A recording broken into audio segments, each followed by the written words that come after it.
رسول الله علم الدنيا كيف تكون الأخلاق. رسول الله علم الدنيا كيف يكون التسامح. رسول الله علم الدنيا كيف يكون الغفران. وأنا أعجب كل العجب لأمة قال ربنا في حقها كنتم خير أمة أخرجت للناس. الآن على أرض الواقع لا تسمع إلا مسلم قتل مسلما، مسلم يغتاب مسلما، مسلم يتكلم في عرض مسلم، مسلم يتكلم عن أخيه بالغيبة والنميمة. وأنا أسألكم بالله، أهذه هي أخلاق إسلامنا؟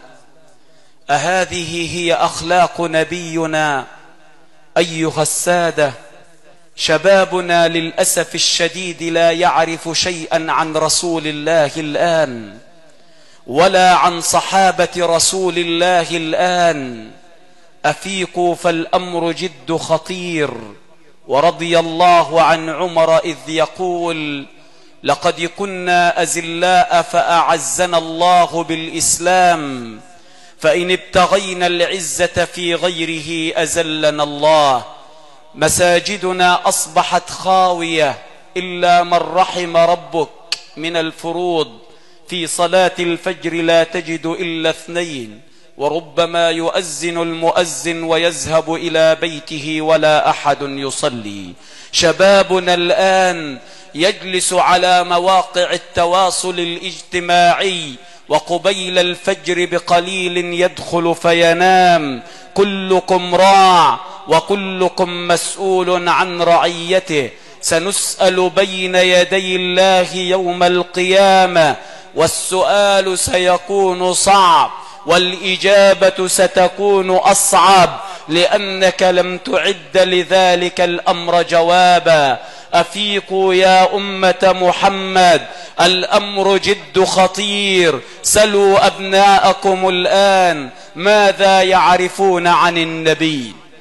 سلوا أبناءكم الآن ماذا يعرفون عن أخلاق الحبيب النبي. سلوا نساءكم الآن ماذا يعرفون عن حياء نساء النبي. أفيقوا. عائشة التي علمت الدنيا كيف يكون الحياء تقول: والله لما دفن عمر بن الخطاب في حجرتي، قالت: لما كان يدفن فيها رسول الله وأبو بكر كنت أدخل وأنا ألبس لباسا خفيفة شفافة، وكنت أقول: ما هو إلا زوجي وأبي. فلما دفن عمر ما دخلت الحجرة إلا وأنا مشدودة علي ثيابي حياء من عمر وهو ميت. الآن فتشوا عن أخلاق المسلمين ستجد أنها قد كفنت ودفنت، نسأل الله الستر والعافية. سلوا عن حياء المسلمين ستجد أنه قد كفن ودفن، نسأل الله الستر والعافية. يا أمة محمد، أخلاقنا الآن هي التي تعبر عنا ورب الكعبة. أفيقوا. لا صدق فيما بيننا، ولا حياء فيما بيننا، ولا أدب فيما بيننا إلا من رحم ربي. مسلم يصلي بجوار مسلم ولا يكلمه. الجار أصبح لا يكلم جاره الآن. الأخ مع أخيه في بيت واحد لا يكلم أخاه. ما هكذا كانت أخلاق المسلمين. ولا حول ولا قوة إلا بالله العلي العظيم. يا من تحتفلون بالنبي، عودوا إلى أخلاق الحبيب النبي. علموا أولادكم، واعلموا أننا سنقف جميعا بين يدي الله. ستسأل عن ابنك، وستسأل عن بناتك، وستسأل عن زوجتك بين يدي الله يوم القيامة. فتشوا عن أمور ديننا فيما بيننا. الأخ يكذب على أخاه، الأخت تكذب على أختها، الزوج يكذب على زوجته، الزوجة تكذب على زوجها، الأولاد يكذبون على أبيهم، والأب يكذب على أبنائه. وهكذا ما كانت أخلاق المسلمين ولا أخلاق سيد المرسلين محمد عليه الصلاة وأزكى السلام. فمن منا يستطيع الآن أن يدافع عن سنة رسول الله وبيوتنا أصبحت خاوية من الكلام عن النبي؟ المصاحف في البيوت لا ينفض عنها الغبار إلا في شهر رمضان. من منا قام من نومه وسأل ولده صلى أم لم يصلي؟ من منا قام من نومه وسأل زوجته صلت أم لم تصلي؟ من منا قام وحاسب أولاده وحاسب بناته وحاسب نفسه أولا، فرط في سنة النبي أم لم يفرط؟ شبابنا لا يعرف الآن إلا أسماء المسلسلات والأفلام، شبابنا الآن لا يعرف شيئا عن أخلاق النبي عليه الصلاة والسلام. إن لم تستطيعوا الدفاع عن النبي فالذي سيتولى الدفاع عنه حيا وميتا هو الله.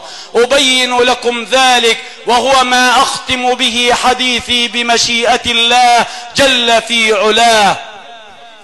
بعد موت النبي عليه الصلاة والسلام، وهذا من أجمل ما قرأت وهو موجود ووقع بالفعل، بعد السنة 57 بعد 500 في عهد أو في عصر ملك يقال له محمود نور الدين زنكي، ذلكم الزاهد العابد الورع التقي، كان يتولى الخلافة على مدينة سيدنا رسول الله.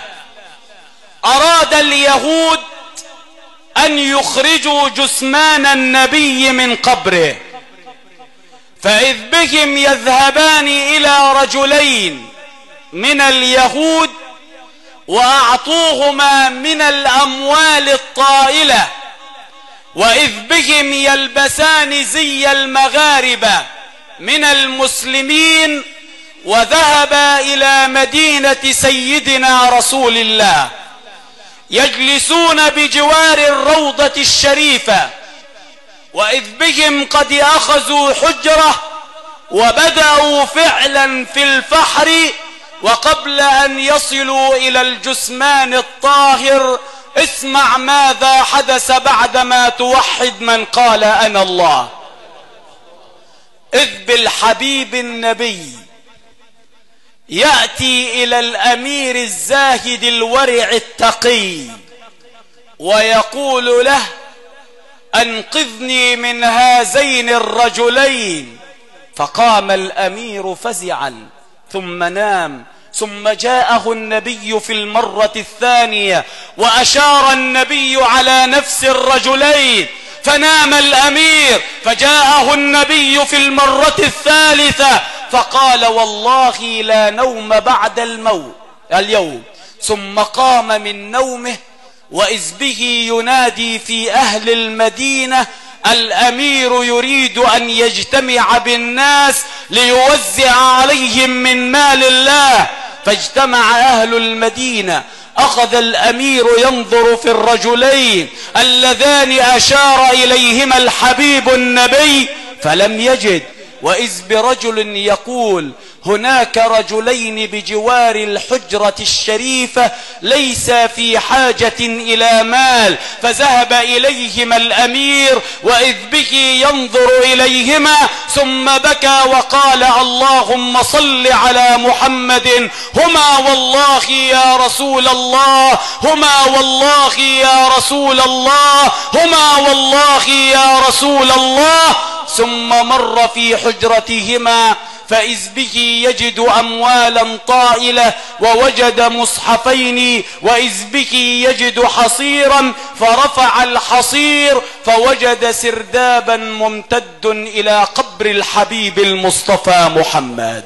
والله يعصمك من الناس، فالذي تولى الدفاع عن نبيه حيا لن يتخلى عن نبيه وهو ميت.